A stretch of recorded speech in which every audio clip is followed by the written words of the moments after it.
जय हिंद दोस्तों, मैं कन्हैया कुमार एक बार फिर से आपका जीके प्लान पे स्वागत कर रहा हूं। और देखिए कि ये दृष्टि आईएएस का 5वां टेस्ट है, तो इसे हम लोग देखेंगे लोग। तो चलिए देखा जाए। देखिए, पहला क्वेश्चन है, निम्नलिखित में से कौन से भारत के अवशेषी एवं अवशिष्ट पर्वतों के उदाहरण हैं। तो देखिएगा कि अवशेषी और अवशिष्ट पर्वत का मतलब क्या होगा।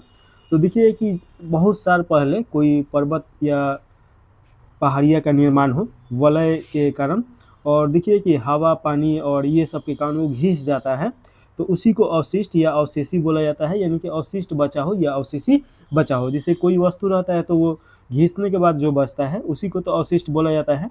तो इसमें देखिए कि आपका जो अरावली पहाड़िया है, ये आपका इसका उदाहरण हो सकता है। और जावेदी या जावोदी पहाड़िया, ये भी आपका हो सकता है। ये देखिए कि आपका मेघालय के तरफ, यानी कि ये पूर्वी जो पहाड़ी है उधर का पहाड़ी है। और महेंद्रगिरी पहाड़ी भी हो सकता है, ये आंध्र प्रदेश के आसपास का ये सब पहाड़ी है। तो देखिए कि एक दो तीनों हो सकता है, यानी कि एक से ज़्यादा हो जाएगा। तो इसका राइट आंसर क्या होगा, ऑप्शन नंबर डी सही हो जाएगा। अगला क्वेश्चन देखिएगा, इसमें पूछा जा रहा है, बरखान किस भू आकृति का प्रतिनिधित्व करते हैं। तो बरखान देखिएगा कि जो रेगिस्तानी एरिया होता है, तो वहाँ पे पवन के द्वारा एक ऐसा टीला के टाइप में बनता है, तो इसी को बरखान बोला जाता है। और दूर से देखने के बाद ये आपका जो बालू रहता है तो ये चमकेगा ही पानी के जैसा, तो ये आपका बरखान ऐसे बनाया जाता है। तो इसमें देखिएगा कि आपका दिया गया है अर्धचंद्राकार बालू के टीले, तो ऑप्शन नंबर आपका बी सही हो जाएगा। अगला क्वेश्चन देखेंगे, मेघालय पठार के संबंध में निम्नलिखित कथनों पर विचार कीजिए और इसमें से कौन सा सही होगा ये बताना है। तो इसमें अगर देखा जाए तो सबसे पहला ऑप्शन देखिए कि यह प्रायद्वीपीय पठार का ही विस्तार है, एकदम सही है। देखिए कि भारत का जो मैप है, तो मेघालय देखिएगा कि इस साइड में है, इसके आसपास में मेघालय है। और जो प्रायद्वीपीय पठार है तो इसके आसपास में ये सब जो पठार है इसे प्रायद्वीपीय पठार बोला जाता है। प्रायद्वीपीय भारत का मतलब क्या होगा कि यहाँ से यहाँ तक देखिए कि तीन तरफ से पानी से घिरा हुआ है, तो ऐसा भूमि जो तीन तरफ से पानी से घिरा होता है उसे प्रायद्वीपीय बोला जाता है।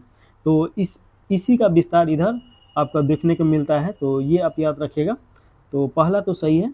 दूसरा का देखिए कि गारो खासी जयंतिया पहाड़िया मेघालय के पठार के भाग हैं, एकदम सही है। और देखिए कि सबसे पहले गारो आता है, फिर खांसी और फिर जयंती आता है। तो ये भी क्वेश्चन पूछता है कि आपका पूरब से या पश्चिम से सजाने के लिए देता है, तो सबसे अगर पश्चिम से देखिएगा तो गारो खांसी जयंती ऐसे आएगा। देखिए कि यहाँ पे खट्टे फल बहुत ज़्यादा होते हैं, तो ये याद रखिएगा। और मेघालय तो आप जानते ही हैं मेघों के देश के रूप में जाना जाता है। यहाँ पे आपका मनीषराम चेरापूंजी जैसा स्थल है जो विश्व में सबसे ज़्यादा वर्षा वहाँ पे होता है। तो ये आपका राइट आंसर हो जाएगा, ऑप्शन नंबर सी सही हो जाएगा। अगला क्वेश्चन देखिएगा, चौथा नंबर क्वेश्चन है। इसमें पूछा जा रहा है, भारत के तटीय मैदानों के संबंध में निम्नलिखित कथनों पर विचार करना है। तो पहला ऑप्शन दिया गया है, पश्चिमी तटीय मैदान उन्नगमत तटों के उदाहरण है। तो आपका देखिए पश्चिमी तट का मैदान उन्नगमत तटों के उदाहरण है, ये आपका सही नहीं है। देखिए कि पूर्वी तट के मैदान जो रहता है वो आपका उन्नत तट है, पश्चिमी नहीं होगा, तो ये आपका गलत हो जाएगा।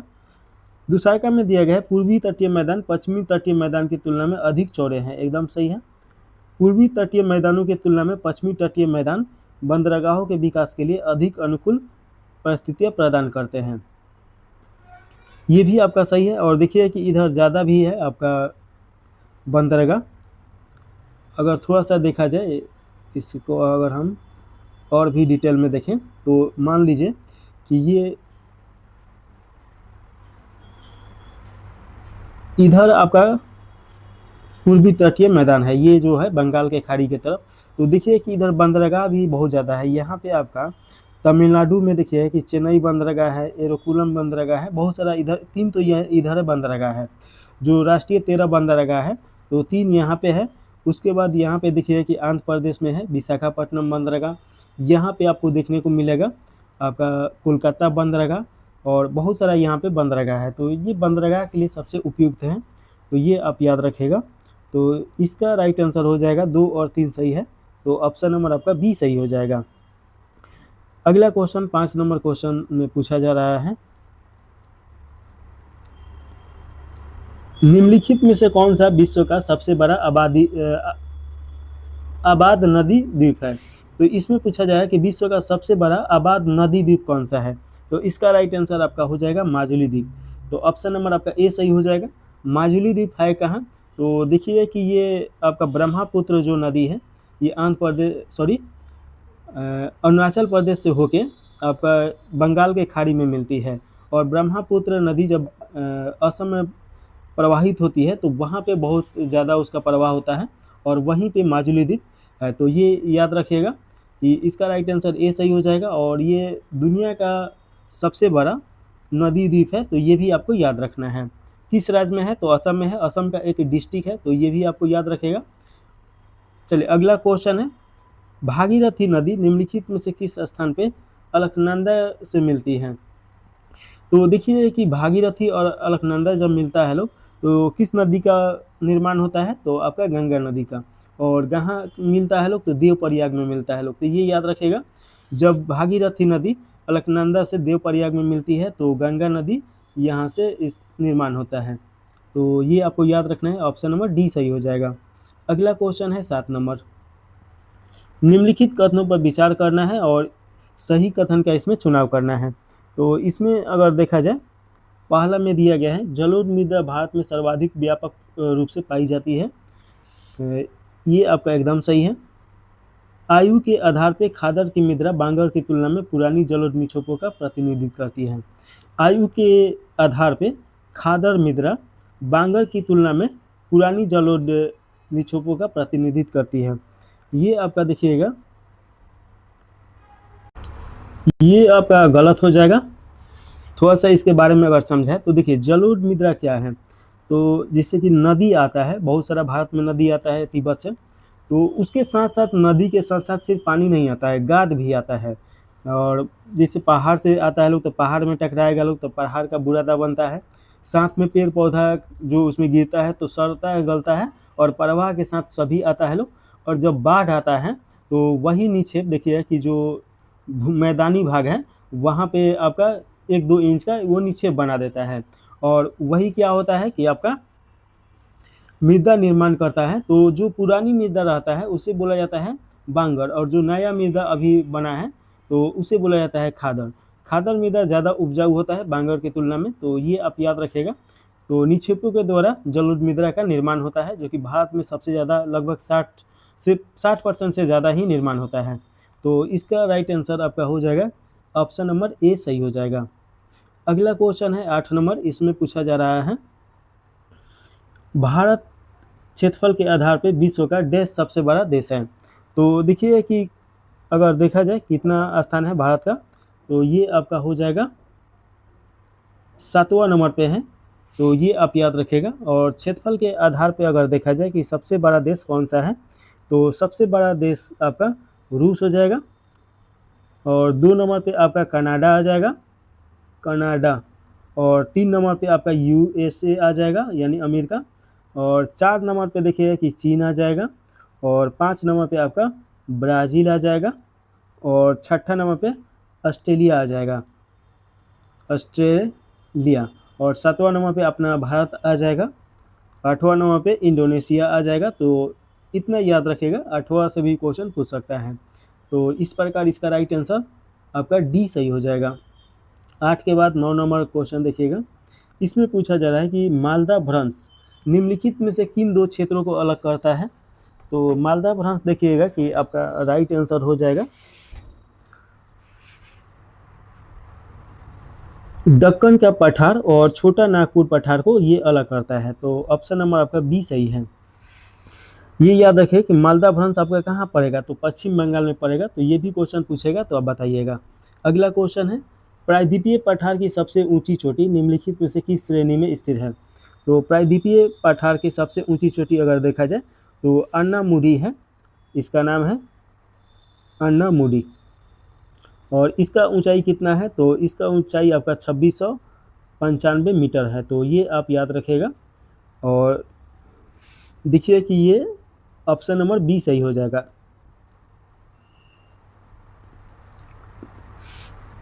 और देखिएगा कि यहाँ पे आपका इलायची पहाड़ी दिया गया है, तो देखिए कि पूर्वी घाट और पश्चिमी घाट कहाँ मिलता है लोग, तो इलायची पहाड़ी के आसपास में, यानी कि यही मिलाने का काम करता है। तो ये याद रखेगा।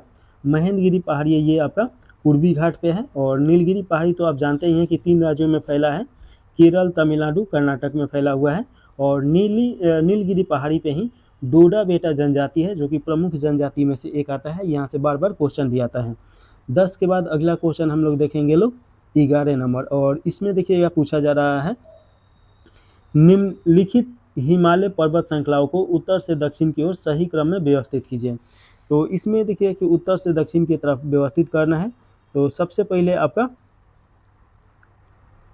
काराकोरम पर्वत श्रृंखला आ जाएगा, उसके बाद लद्दाख पर्वत श्रृंखला आएगा, फिर जास्कर आएगा। तो ये आप याद रखेगा। देखिए ट्रांस हिमालय को उत्तर की दक्षिण की तरफ अगर किया जाए तो आपका काराकोरम, यानी कि अगर भारत का थोड़ा सा मैप देखा जाए तो यहाँ तो मैप बनाना मुश्किल ही है, लेकिन फिर भी देखिएगा कि ये आपका हिमालय का पर्वत श्रृंखला यहाँ पे है, ये आपका। तो सबसे पहले काराकोरम आता है जो कि ट्रांस हिमालय के आसपास में है, उसके बाद लद्दाख आता है जो कि यहाँ पे है, और जास्कर आपका जम्मू कश्मीर यहाँ पे है। तो इस प्रकार सजेगा, तो ऑप्शन नंबर आपका ए सही हो जाएगा। चलिए अगला क्वेश्चन हम लोग देखेंगे लोग। 12वां नंबर क्वेश्चन है, दुधवा राष्ट्रीय उद्यान भारत के निम्नलिखित में से किस राज्य में स्थित है। तो दुधवा राष्ट्रीय उद्यान अगर देखा जाए तो ये कहाँ पे स्थित है, तो ऑप्शन नंबर आपका बी सही हो जाएगा, उत्तर प्रदेश में। अगला क्वेश्चन है 13 नंबर, बराकर नदी निम्नलिखित में से किस नदी की प्रमुख सहायक नदी है। तो बराकर नदी देखिए कि आपका दामोदर नदी का सहायक नदी है, जो कि पश्चिम बंगाल में प्रवाहित होता है, और पश्चिम बंगाल के ये शोक नदी के रूप में भी जाना जाता है। महानदी ये आपका देखिए कि ये उड़ीसा में प्रवाहित होता है, और ब्राह्मणी नदी ये उड़ीसा का शोक नदी है। तो ये देखिए सूर्यरेखा नदी है, स्वर्ण रेखा, ये भी उधर ही प्रवाहित होती है, लेकिन इसका राइट आंसर आपका डी सही हो जाएगा। अगला क्वेश्चन 14 नंबर क्वेश्चन पूछा जा रहा है, निम्नलिखित कथनों पर विचार करना है और सही कथन का चुनाव करना है। पहला में दिया गया है, ब्रंटलैंड आयोग रिपोर्ट ने पहली बार व्यवस्थित रूप से वैश्विक संसाधन संरक्षण की अनुशंसा की। तो ये आपका गलत हो जाएगा।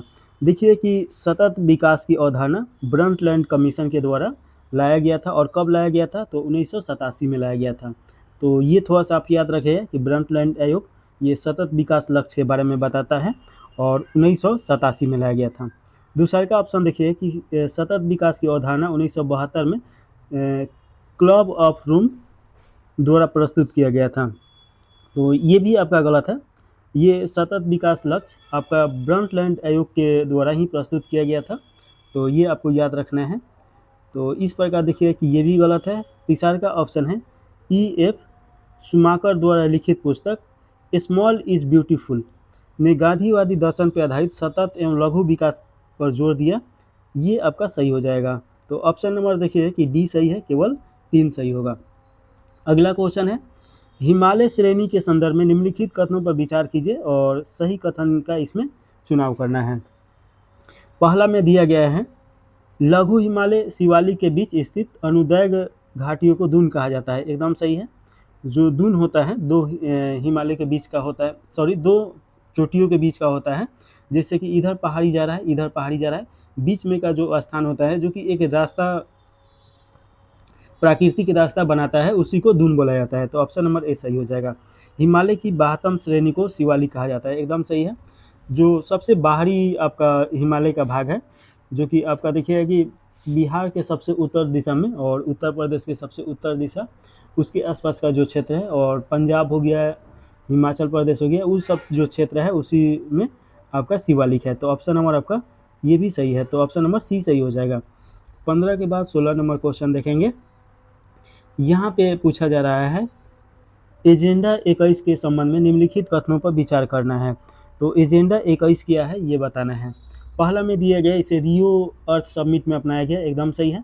इसका उद्देश्य सतत विकास प्राप्त करना है। ये भी सही है। यह स्थानीय सरकारों को अपनी स्वयं की एजेंडा 21 तैयार करने के लिए प्रोत्साहित करता है। ये भी आपका सही है, तो तीनों सही है। तो ऑप्शन नंबर कौन सा सही हो जाएगा? तो डी सही हो जाएगा। जियोग्राफी शब्द सर्वप्रथम प्रयोग किसने किया था? यह आपसे पूछ सकता है कि जियोग्राफी शब्द किसने बताया और इसका पिता कौन है? तो इसका राइट आंसर आपका रीटर के द्वारा ये बताया गया था, तो ऑप्शन नंबर डी सही हो जाएगा। अगला क्वेश्चन है 18 नंबर। चिल्का झील के संबंध में निम्नलिखित कथनों पर विचार कीजिए और सही कथन का चुनाव करें। तो चिल्का झील तो आप भी जानते हैं कि ये नमकीन पानी का सबसे बड़ा झील है। तो पहला इसमें दिया गया है, चिल्का झील भारत की दूसरी सबसे बड़ी लवणीय जल की झील है। ये आपका गलत हो जाएगा, दूसरा नहीं है, पहला है। यह महानदी डेल्टा के उत्तर में स्थित है। तो ये देखिए कि आपका महानदी डेल्टा के ये दक्षिण में स्थित है, उत्तर में नहीं, तो ये भी आपका गलत हो जाएगा। तो इस प्रकार देखिए कि दोनों गलत है, तो ऑप्शन नंबर डी सही हो जाएगा। अगला क्वेश्चन है, पेडोलॉजी निम्नलिखित में से किसका वैज्ञानिक अध्ययन है? तो पेडोलॉजी में मृदा का जो होता है, यानी कि आपका मिट्टी का अध्ययन किया जाता है, तो ऑप्शन नंबर आपका सी सही हो जाएगा। अगला क्वेश्चन 20 नंबर क्वेश्चन पूछा जा रहा है, ब्रह्मांड के विस्तार का पहला प्रत्यक्ष प्रमाण किसने प्रदान किया था? तो ब्रह्मांड के विस्तार का पहला अगर देखा जाए तो एडविन हबल के द्वारा दिया गया था। और देखिए कि ये क्या बताया कि जैसे कि एक बैलून मान लीजिए कि है, तो बैलून पे छोटा छोटा उस पर आपका कोई चीज़ का चित्र बनाया गया है या दाग है, तो जैसे हम लोग फुलाते हैं लोग तो वो फैलते जाता है, वैसे ही ब्रह्मांड का विस्तार होते जा रहा है। तो ऑप्शन नंबर सी इसका राइट आंसर हो जाएगा। 16वां संयुक्त कमांड सम्मेलन निम्नलिखित में से किस स्थान पर आयोजित किया गया है? तो इसका राइट आंसर हो जाएगा कोलकाता में, तो ऑप्शन नंबर आपका सी सही हो जाएगा। Blue economy conclave blue titles to source one vision का आयोजन निम्नलिखित में से किस शहर में किया गया? तो इसका राइट आंसर देखिए कि आपका कोचीन में किया गया है, और ये देखिए कि केरल में पड़ेगा, तो ऑप्शन नंबर आपका ए सही हो जाएगा। 22 के बाद 23 नंबर क्वेश्चन देखिएगा, इसमें पूछा जा रहा है, भूतापीय ऊर्जा पर राष्ट्रीय रणनीति 2025 का उद्देश्य क्या है? तो भूतापीय ऊर्जा क्या होता है कि जो भूमि का ताप है उससे जो ऊर्जा बनाया जाता है, तो उसी को बोला जा रहा है, उसके बारे में अध्ययन किया जाता है कि कैसे उपयोग किया जाए। तो इसका राइट आंसर हो जाएगा भूतापीय ऊर्जा संसाधनों के अन्वेषण और विकास को सुगम बनाना, तो ऑप्शन नंबर सी सही हो जाएगा। अगला क्वेश्चन है, विश्व का सबसे बड़ा बांस आधारित इथेनॉल संयंत्र निम्नलिखित में से कहाँ स्थापित किया गया है? तो इसका राइट आंसर देखिएगा कि आपका गोलाघाट में किया गया है, तो ऑप्शन नंबर ए सही हो जाएगा। देखिए कि विश्व के सबसे बड़े बांस आधारित इथेनॉल का उद्घाटन प्रधानमंत्री के द्वारा 14 सितंबर को असम के गोलाघाट में किया गया है। तो ये कहाँ पड़ेगा? तो असम में पड़ेगा। और देखिए कि जो बांस है इसे ग्रीन गोल्ड के नाम से भी जाना जाता है। तो आपसे क्वेश्चन पूछेगा कि ग्रीन गोल्ड किसे बोला जाता है? तो बांस को बोला जाता है। और साथ में याद रखिएगा कि बांस दुनिया का सबसे बड़ा आपका ग्रास है, यानी कि घास है, तो ये आपको याद रखना है। और पूर्वोत्तर जो भारत है बांस पे बहुत ज़्यादा आधारित है। खाना ले लीजिए या उन लोगों का रहने का या इकोनॉमिकल उन लोगों का भी बूस्ट कराता है। तो ऑप्शन नंबर आपका ए सही हो जाएगा। चलिए 24 के बाद 25 नंबर क्वेश्चन देखेंगे। विश्व व्यापार संगठन के मत्स्यिक सब्सिडी समझौते के संबंध में निम्नलिखित कथनों पर विचार करना है और इसमें से सही उत्तर का चुनाव करना है। तो इसमें देखिएगा कि आपका पहला में दिया गया है, यह समझौता सितंबर 2025 में लागू हुआ, ये आपका एकदम सही है। और दूसरा में दिया है, भारत इस समझौते के पक्ष में एक है, तो देखिए कि ये आपका गलत हो जाएगा। देखिए भारत ने मुख्य रूप से लघु मछुआरों और आजीविका और नीतिग्रस्त सुरक्षा से संबंधित चिंताओं के कारण समझौते पर हस्ताक्षर नहीं किया है, तो ये आपका गलत हो जाएगा। इनसे देखिए कि जो छोटा मोटा मछुआरा है लोग, उन लोगों को बहुत ज़्यादा घाटा हो सकता है, तो ऑप्शन नंबर आपका ए सही हो जाएगा। अगला क्वेश्चन है, निम्नलिखित में से किस वर्ष 2023 का दादा साहेब निम्नलिखित में से किसे 2023 का दादा साहेब फाल्के पुरस्कार प्रदान किया गया है? तो 2023 का दादा साहेब पुरस्कार ये आपका मोहनलाल को दिया गया है। ये देखिए कि एक मलयालम अभिनेता है, तो ये आप याद रखिएगा, ऑप्शन नंबर आपका बी सही हो जाएगा। अगला क्वेश्चन देखिएगा 27 नंबर क्वेश्चन, हालांकि इन्हें पद्म श्री भी पुरस्कार मिल चुका है, तो ये भी क्वेश्चन पूछ सकता है जोड़ के। इसमें पूछा जा रहा है, विश्व एथलेटिक चैंपियनशिप 2025 का आयोजन निम्नलिखित में से किस स्थान पे किया गया है? तो इसका राइट आंसर हो जाएगा टोक्यो में किया गया है, जो कि जापान की राजधानी है। तो ऑप्शन नंबर बी सही हो जाएगा। प्रतिदर्श पंजीकरण सर्वेक्षण सांख्यिकी रिपोर्ट 2023 के अनुसार भारत की शिशु मृत्यु दर वर्ष 2013 से 40 से घटकर 2023 में कितना हो गया है। तो देखिए कि शिशु मृत्यु दर आपका किस पे गिना जाता है, तो 1000 जन्म पे आपका गिना जाता है शिशु मृत्यु दर। तो कब से कब तक, तो 0 से लेके 1 वर्ष के बीच में ये गिना जाता है। तो ऑप्शन नंबर आपका सी सही हो जाएगा, 25 हो गया है। अगला क्वेश्चन है 28 के बाद 29 नंबर क्वेश्चन देखेंगे। इसमें पूछा जा रहा है सेमिकॉन इंडिया 2025 का आयोजन नई दिल्ली में हुआ, तो कब हुआ। तो इसका राइट आंसर आपका डी सही हो जाएगा। 2 सितंबर से लेकर 4 सितंबर के बीच में सेमिकॉन इंडिया का आयोजन किया गया है। तो ये आप याद रखिएगा। और इसका उद्घाटन प्रधानमंत्री के द्वारा किया गया। और इसका उद्देश्य क्या था, ये अगर पूछ दे तो इसका उद्देश्य है भारत में सेमीकंडक्टर इकोसिस्टम की उत्प्रेरण करना और इसका मतलब कि बढ़ावा देना। तो ये ऑप्शन नंबर डी सही हो जाएगा। अगला क्वेश्चन देखिएगा, भारतीय पहल के संबंध में निम्नलिखित कथनों पर विचार करना है और सही बताना है। तो इसमें देखिएगा कि इसे कृषि एवं प्रसंस्करण खाद्य उत्पाद निर्यात विकास प्राधिकरण द्वारा प्रारंभ किया गया है, सही है। इसका उद्देश्य निर्यात प्रोत्साहन के लिए 500 कृषि खाद्य एवं कृषि प्रौद्योगिकी स्टार्टअप को समर्थन देना है, ये भी सही है। भारतीय का पूर्ण रूप देखिए कि Bharat hub for agritech resilience advancement and innovation और एक्सपोर्ट हो जाएगा, एक्सपोर्ट डेवलपमेंट। तो ये भी आपका सही है। तो देखिए तीनों सही है, तो एक से अधिक सही है, तो ऑप्शन नंबर डी सही हो जाएगा। अगला क्वेश्चन है, किस शहर को वर्ष 2025-26 के लिए शंघाई सहयोग संगठन की पर्यटन और सांस्कृतिक राजधानी नामित किया गया है। तो इसका राइट आंसर आपका हो जाएगा चोलपून आता हो जाएगा। तो ऑप्शन नंबर आपका बी सही हो जाएगा।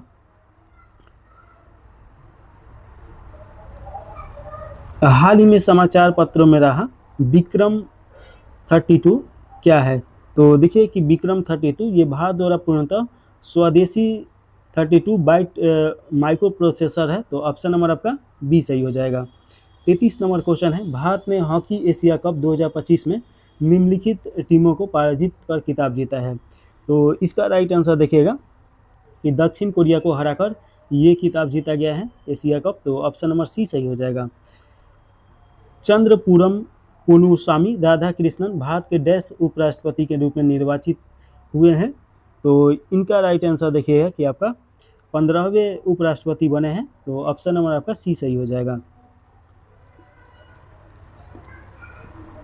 अगला क्वेश्चन है 35 नंबर। इसमें पूछा जा रहा है अन्नपूर्णा राय को 82वें वेनिस फिल्म महोत्सव में ओरिएंटीज श्रेणी के सर्वश्रेष्ठ निर्देशक का पुरस्कार किस फिल्म के लिए प्रदान किया गया है। तो देखिए कि किस फिल्म के लिए, तो सॉन्ग ऑफ फॉरगेटन ट्रीज। तो ऑप्शन नंबर आपका बी सही हो जाएगा। ऑप्शन नंबर बी सही है इसका। अगला क्वेश्चन है, निम्नलिखित में से कौन से राज्य पूर्णतः साक्षर राज्य हैं। तो कौन सा राज्य इसमें पूर्णतः साक्षर राज्य है। तो इसका राइट आंसर देखिए कि आपका हिमाचल प्रदेश हो जाएगा और त्रिपुरा हो जाएगा और गोवा हो जाएगा। ये पूर्णतः साक्षर राज्य के अंतर्गत आ जाएगा। एक योजना चलाया गया है भारत सरकार के द्वारा और इसके द्वारा देखिए कि ये सभी राज्यों को पूर्णतः साक्षर राज्य बनाया गया है। और देखिए कि केरल जो है ये 99 पॉइंट कुछ साक्षर राज्य में आएगा। लेकिन एक चीज़ याद रखिएगा कि केरल जो है भारत का पहला पूर्णतः डिजिटल साक्षर राज्य है। तो ये आपसे क्वेश्चन पूछा जाए कि भारत का पहला पूर्णतः डिजिटल साक्षर राज्य कौन सा है, तो केरल है। और केरल का नाम बदल दिया गया है, केरलम हो गया है। तो 1, 3 और 4 इसमें सही हो जाएगा। तो ऑप्शन नंबर आपका ए सही है। अगला क्वेश्चन देखना है, अंतर्राष्ट्रीय साक्षरता दिवस 2025 का विषय क्या है, ये पूछा जा रहा है। तो इसका विषय आपका हो जाएगा डिजिटल युग में साक्षरता को बढ़ावा देना। तो ऑप्शन नंबर बी सही हो जाएगा। अगला क्वेश्चन है, विशाखापट्टनम घोषणा पत्र निम्नलिखित से संबंधित है। तो ये किससे संबंधित है, तो देखिए कि डिजिटल शासन एवं सिविल सेवा सुधार से। तो ऑप्शन नंबर आपका बी सही हो जाएगा। अगला क्वेश्चन देखिएगा 39 नंबर क्वेश्चन, अग्नि प्राइम मिसाइल के संबंध में निम्नलिखित कथनों पर विचार करना है और विकल्प की सहायता से सही उत्तर का चुनाव करना है। तो इसमें देखिएगा कि पहला में जो विकल्प दिया गया है यह 2 चरणों वाली ठोस ईंधन संचालित बैलिस्टिक मिसाइल है, एकदम सही है। इसे रेल आधारित मोबाइल लॉन्चर प्रणाली से प्रक्षेपित किया जा सकता है। ये भी सही है। इसका परिचालन सीमा 5000 किलोमीटर है। ये 5000 किलोमीटर नहीं है, 1000 से लेकर 2000 किलोमीटर इसका रेंज है, तो ये आपका गलत हो जाएगा। तो 3 देखिएगा जहाँ जहाँ पे है गलत हो जाएगा। यह देखिए कि पारंपरिक एवं परमाणु दोनों प्रकार की आयुध वहन करने में सक्षम है, एकदम सही है। तो ऑप्शन नंबर आपका ए सही हो जाएगा, 1, 2, 4 सही है। अगला क्वेश्चन है 40 नंबर क्वेश्चन। इसमें पूछा जा रहा है, हाल ही में रामसर साइट घोषित किया गया गोकुल जलाशय बिहार के किस जिले में स्थित है? तो इसका राइट आंसर आपका हो जाएगा, ये बक्सर जिला में स्थित है। तो ये आप याद रखिएगा, ऑप्शन नंबर बी सही हो जाएगा। भारत का प्रथम डुगोंग संरक्षण अभयारण्य निम्नलिखित में से किस स्थान पे है या बनाया गया है अभी हाल फिलहाल में? तो इसका राइट आंसर देखिएगा कि आपका कहाँ पे बनाया गया है? तो ये बनाया गया है पाक के खाड़ी में। तो ऑप्शन नंबर आपका सी सही हो जाएगा। और देखिए कि डुगोंग संरक्षण अभयारण्य तमिलनाडु के समीप पाक के खाड़ी में बनाया गया है, जो देश का पहला समुद्री अभयारण्य है। तो ये आपसे क्वेश्चन पूछ सकता है कि कहाँ पे है? तो ये आपका तमिलनाडु के पास में ही है, पाक के खाड़ी। अगला देखिए, एक चीज़ और पूछ सकता है कि पाक खाड़ी किन दो देशों के बीच में सीमा का निर्माण करता है? तो भारत और श्रीलंका के बीच में। कच्छ का खाड़ी तो आप गुजरात में देखिएगा, मन्नार के खाड़ी भी उधर ही है आपका तमिलनाडु की तरफ ही। अगला क्वेश्चन है, वर्ष 2005 में साहित्य के नोबेल पुरस्कार से सम्मानित लासजोलो क्रास्जोनाहोनोकाई, एक बार आप खुद पढ़िएगा, किस देश से संबंधित है? तो ये आपका किस देश से संबंधित है? तो ऑप्शन नंबर आपका बी सही हो जाएगा, हंगरी से संबंधित है। तो ऑप्शन नंबर बी सही है। अगला क्वेश्चन है 43 नंबर, विश्व स्वास्थ्य शिखर सम्मेलन 2025 निम्नलिखित में से किस स्थान पर आयोजित किया गया था? तो ये आपका आयोजित किया गया था बर्लिन, जो कि जर्मनी में पड़ेगा। तो ऑप्शन नंबर आपका सी सही हो जाएगा। इंडिया मोबाइल कांग्रेस 2025 का आयोजन निम्नलिखित में से किस शहर में किया गया है? तो इसका राइट आंसर देखिए कि नई दिल्ली में किया गया है। तो ऑप्शन नंबर आपका सी सही हो जाएगा। और देखिए कि इसका आयोजन दूरसंचार विभाग, cellular operator association of India द्वारा किया गया है। तो ये याद रखेगा। और इसका मतलब उद्देश्य क्या था? तो 5G से 6G प्रौद्योगिकी, कृत्रिम बुद्धिमत्ता, साइबर सुरक्षा और सेमीकंडक्टर, ये सब को लेके इसमें चर्चा किया गया। अगला क्वेश्चन है 45 नंबर, आधार से संबंध नवाचार और प्रौद्योगिकी योजना सीता का मुख्य उद्देश्य क्या है? तो इसका मुख्य उद्देश्य का अगर बात किया जाए तो ये आपका हो जाएगा डिजिटल पहचान प्रौद्योगिकी में अनुमेश और सहयोग को प्रोत्साहन करना। तो ऑप्शन नंबर सी सही हो जाएगा। अगला क्वेश्चन है, बिहार के किस जिले में अत्याधुनिक सिक्स सॉर्टेड सीमेंट फैसिलिटी का उद्घाटन किया गया है? तो इसका राइट आंसर आपका देखिएगा पूर्णिया हो जाएगा। तो ऑप्शन नंबर आपका सी सही हो जाएगा, ये पूर्णिया में बनाया गया है। चलिए अगला क्वेश्चन है 47 नंबर क्वेश्चन। इसमें पूछा जा रहा है कि बताइए, भारत का सबसे बड़ा बैटरी आधारित सौर ऊर्जा संयंत्र बिहार के किस जिले में स्थित है? तो इसका राइट आंसर देखिएगा कि आपका हो जाएगा, ये लखीसराय में बनाया गया है। तो ऑप्शन नंबर आपका सी सही हो जाएगा। देखिए कि पटना से अगर क्वेश्चन पूछा जाए तो पटना बिहार का सबसे ज़्यादा जनसंख्या वाला ज़िला है।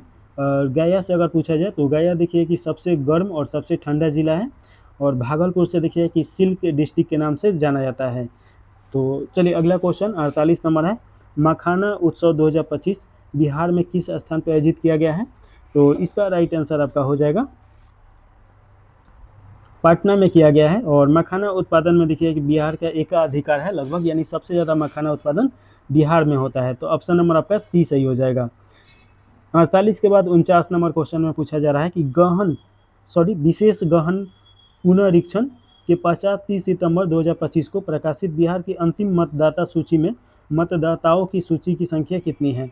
तो इसका राइट आंसर आपका हो जाएगा 7.42 करोड़ हो जाएगा। तो ऑप्शन नंबर आपका 2 सही है, बी सही हो जाएगा।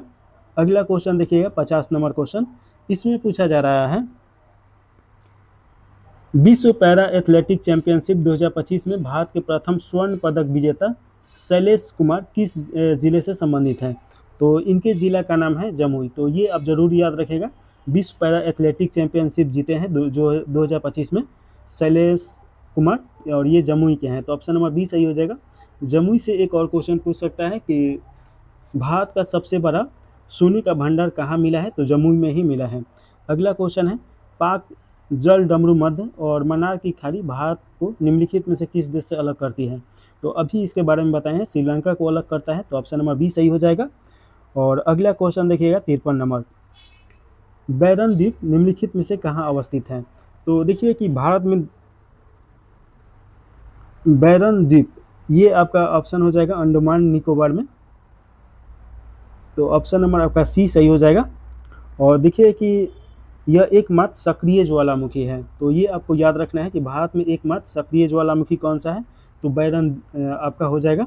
और एक चीज़ और याद रखना है कि एक नारकोंडम ज्वालामुखी है जो कि आपका वो भी अंडमान निकोबार में ही है, वो प्रस्तुत है। तो चलिए अगला क्वेश्चन देखा जाए। अगला क्वेश्चन में पूछा जा रहा है, काली मृदा में आमतौर पर डैश तत्व कम होते हैं, यानी कि इनमें से सबसे कम कौन सा होता है, तो देखिए कि काली मृदा जो होता है विशाल चट्टानों के द्वारा बना है, और ये आपका ईंट के खेती के लिए, यह काली मृदा को रेंगुर मिट्टी के नाम से भी जाना जाता है, या सोता जुताई होने वाले मृदा के नाम से भी जाना जाता है। आपका गुजरात महाराष्ट्र के आसपास में ये पड़ेगा, और इसमें देखिए कि फास्फोरस का कमी होता है, तो ऑप्शन नंबर आपका सी सही हो जाएगा। प्रोजेक्ट टाइगर का शुभारंभ किस वर्ष किया गया, तो इसका राइट आंसर आपका हो जाएगा ऑप्शन नंबर सी, 1973 में किया गया टाइगर के बचाने के लिए, तो ये याद रखेगा। 54 के बाद अगला क्वेश्चन है 55 नंबर क्वेश्चन, और इसमें पूछा जा रहा है सूची 1 को सूची 2 से मिलान करना है, और सही उत्तर का इसमें चुनाव करना है। इधर संरक्षित क्षेत्र दिया गया है, राज्य दिया गया है, तो चलिए पहला में देखिएगा कि कार्बेट राष्ट्रीय उद्यान दिया गया है जो कि आपका उत्तराखंड में है, तो ए का 4 हो जाएगा, तो ये कट गया और ये कट गया। सुंदरबन तो जानते ही हैं पश्चिम बंगाल में है, तो बी का आपका 2 हो जाएगा। और देखिएगा कि बांधवगढ़ राष्ट्रीय उद्यान ये कहाँ पे है, तो ये आपका मध्य प्रदेश में है। पेरियार टाइगर रिजर्व आपका केरल में है, तो आपका डी का 1 हो जाएगा। ऑप्शन नंबर आपका ए सही हो जाएगा, मिलान कीजिएगा तो।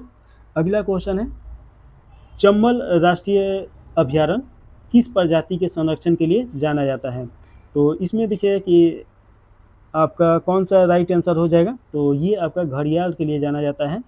चंबल में सबसे ज़्यादा घड़ियाल का संरक्षण किया जाता है, तो ये आप याद रखिएगा, ऑप्शन नंबर बी सही हो जाएगा। अगला क्वेश्चन है 57 नंबर, भारत में भौगोलिक स्थिति के अनुसार निम्नलिखित झीलों को दक्षिण से उत्तर की ओर सही क्रम में व्यवस्थित करना है, तो दक्षिण से उत्तर की तरफ व्यवस्थित करना है, तो इसमें देखिएगा आपका पुलिकट झील दिया गया है, कुल्लेरी झील दिया गया है, और वेबनाड झील दिया गया है। दक्षिण से उत्तर के तरफ, दक्षिण, अच्छा ये आपका दक्षिण से उत्तर के तरफ, तो भारत का थोड़ा सा अगर मैप देखा जाए, मैप तो ये इतना छोटा में बनाना मुश्किल है, लेकिन फिर भी ये आपका मान लीजिए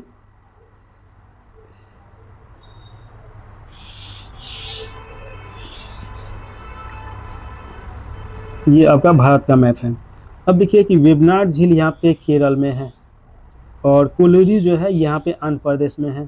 पुलिकट झील कहाँ पे है, ये भी आपका आंध्र प्रदेश में है। तो अब इसको मिलान कीजिएगा, तो देखिए कि सबसे पहले आपका वेबनाड आ जाएगा, सबसे दक्षिण में है, और उसके बाद आपका पुलिकट आ जाएगा, और उसके बाद आपका कोलेरी आ जाएगा, तो ऑप्शन नंबर डी सही हो जाएगा।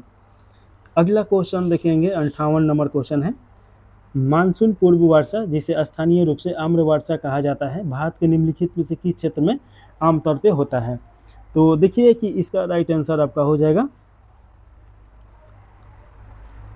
केरल, कर्नाटक, तमिलनाडु दिया गया है। तो देखिए कि केरल में होता है और कर्नाटक में भी होता है, तो एक से अधिक हो जाएगा, ऑप्शन नंबर आपका डी सही हो जाएगा। 58 के बाद 59 नंबर क्वेश्चन, इसमें देखिए कि दिया गया है कपास की फसल के संदर्भ में निम्नलिखित कथनों पर विचार करना है, और इसमें से सही उत्तर का चुनाव करना है। पहला में दिया गया है कपास मुख्य रूप से रबी फसल है, ये आपका एकदम गलत हो जाएगा। देखिए कि उच्च तापमान, हल्की वर्षा और सिंचाई होना चाहिए, ये रबी फसल में नहीं आएगा, ये खरीफ फसल में आएगा, और काली मृदा में ये होता है। कपास की खेती के लिए कम तापमान और अधिक वर्षा की आवश्यकता होता है, तापमान ज़्यादा चाहिए और वर्षा भी ठीक ठाक चाहिए, तो ये भी गलत हो जाएगा, ये भी गलत हो जाएगा। तो ऑप्शन नंबर डी सही है। कपास उत्पादन में गुजरात प्रथम स्थान पे है, और देखिए कि गुजरात में काली मृदा है तो इसी के कारण, तो ऑप्शन नंबर इसका डी सही हो जाएगा। अगला क्वेश्चन है, केंद्रमुखी खदानों में निम्नलिखित में से किसके निष्कर्षण के लिए प्रसिद्ध है? तो केंद्रमुखी खदान देखिएगा कि ये किसके लिए है, तो ये आपका लौह अयस्क हो जाएगा। तो ऑप्शन नंबर आपका देखिएगा कि डी इसका सही हो जाएगा, और ये आपका कर्नाटक में पड़ेगा केंद्रमुखी खदान, तो ये भी आप याद रखिएगा कहाँ पे है, कर्नाटक। चलिए अगला क्वेश्चन 60 के बाद 61 नंबर क्वेश्चन देखेंगे। इसमें पूछा जा रहा है कि भारत के मानक मध्य रेखा जो 82 डिग्री 30 सेकेंड ईस्ट में है, निम्नलिखित में से किस स्थान से होकर गुजरती है? तो ये तो देखिए कि यूपी के आपका मिर्जापुर हो जाएगा, तो ऑप्शन नंबर आपका सी सही हो जाएगा। अगला क्वेश्चन है 62 नंबर, निम्नलिखित में से कौन सी नदियाँ अपना जल अरब सागर में प्रवाहित करती है? तो ये देखिए कि आपका कौन सा पश्चिम में प्रवाहित होने वाली नदियाँ है, ये पूछा जा रहा है। तो इसका राइट आंसर आपका हो जाएगा नर्मदा नदी, ताप्ती नदी, पेरियार नदी, माही नदी, ये चारों हो जाएगा। तो ऑप्शन नंबर आपका डी सही हो जाएगा। एस्चुरीज का निर्माण करता है लोग, तो ये भी याद रखिएगा। झेलम नदी के संबंध में निम्नलिखित कथनों पर विचार करना है और सही कथन का इसमें चुनाव करना है। पहला में दिया गया है, यह सिंधु नदी की एक महत्वपूर्ण सहायक नदी है, एकदम सही है। यह वेरी नाग के एक जल स्रोत से निकलती है, ये भी सही है। यह जम्मू कश्मीर और बुलर झील से होकर बहती है, ये आपका देखिएगा।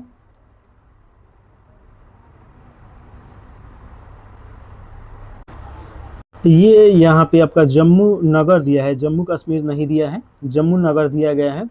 तो देखिए कि आपका श्रीनगर से प्रवाहित होता है, और बुलर झील में जो कि मीठे पानी का भारत का सबसे बड़ा झील है उसमें पानी अपना देता है, तो ये आपका गलत हो जाएगा। तो 1 और 2 सही है, तो ऑप्शन नंबर ए सही हो जाएगा। अगला क्वेश्चन है, निम्नलिखित में से किस स्थान पर विश्व में सर्वाधिक औसत वर्षा होती है? तो इसका राइट आंसर आपका मौनीसराम हो जाएगा, ऑप्शन नंबर बी सही हो जाएगा। कहाँ पे होता है? तो मेघालय में ये जगह है, मेघालय, मेघों का देश इसे बोला जाता है। चलिए अगला क्वेश्चन है 64 के बाद 65 नंबर क्वेश्चन, निम्नलिखित में से कौन सी फसल खरीफ है? तो खरीफ फसल देखिए कि आपका जून जुलाई में बोया जाता है, और उसके बाद सितंबर अक्टूबर में या अक्टूबर नवंबर में काट लिया जाता है। इसके बीच में आप देखिए कि कौन सा इसमें हो जाएगा, तो ये आपका मूंगफली है, सरसों और अलसी तो नहीं है, ये आपका खरीफ में नहीं आएगा, रबी फसल है। तो ऑप्शन नंबर आपका सी सही हो जाएगा। अगला क्वेश्चन 66 नंबर क्वेश्चन, मिलान करना है, एक तरफ दिया है खनन क्षेत्र और एक तरफ राज्य, तो इसमें कौन सा खनन क्षेत्र किस राज्य में है ये बताना है। तो देखिए कि पंचामली खदान ये उड़ीसा में पड़ेगा, और ये आपका 1 का 2 हो जाएगा, तो 1 का आपका 2 देखिए, तो ये कट गया, ये कट गया, ये कट गया। और इसके बाद देखिएगा कि बालाघाट खदान, तो ये आपका मध्य प्रदेश में, खेतरी तो आप जानते ही हैं राजस्थान में, और जोवाई खदान मेघालय में, तो ऑप्शन नंबर बी सही हो जाएगा। अगला क्वेश्चन 67 नंबर है, कोयले के संबंध में निम्नलिखित कथनों पर विचार करना है और सही कथन का इसमें चुनाव करना है। तो इसमें देखिएगा कि आपका पहला में दिया गया है कि पीट कोयले में कार्बन की मात्रा कम, नमी अधिक और ऊष्मीय मान कम होता है, एकदम सही है। लिग्नाइट उच्च श्रेणी का कोयला है, इसमें नमी कम होती है तथा मुख्य उपयोग धातु कण प्रक्रिया में होता है, ये आपका गलत हो जाएगा, ये उच्च श्रेणी का कोयला नहीं होता है। देखिए कि एंथ्रासाइट जो होता है ये उच्च श्रेणी का कोयला होता है। एंथ्रासाइट सर्वोच्च गुणवत्ता वाला कोयला है जिसमें कार्बन की मात्रा अधिक होता है, एकदम सही है। तो 1 और 3 सही है, ये गलत हो जाएगा, तो ऑप्शन नंबर आपका सी सही हो जाएगा, 1 और 3। अगला क्वेश्चन देखिएगा 67 के बाद 68 नंबर क्वेश्चन है, पूछा जा रहा है कि एल नीनो के संदर्भ में निम्नलिखित कथनों पर विचार करना है और इनमें से कौन सही है ये बताना है। तो इसमें देखिएगा पहला में दिया गया है, यह पेरू और इक्वाडोर के तट के समीप गर्म समुद्री धारा के प्रकट होने से संबंधित है, एकदम सही है। यह सामान्यतः क्रिसमस के आसपास में घटित होता है, ये भी आपका सही है, तो दोनों सही है, तो ऑप्शन नंबर सी सही हो जाएगा। अगला क्वेश्चन देखिएगा 69 नंबर क्वेश्चन, इसमें पूछा जा रहा है निम्नलिखित कथनों पर विचार करना है और कौन सा सही है ये बताना है। तो पहला में दिया गया है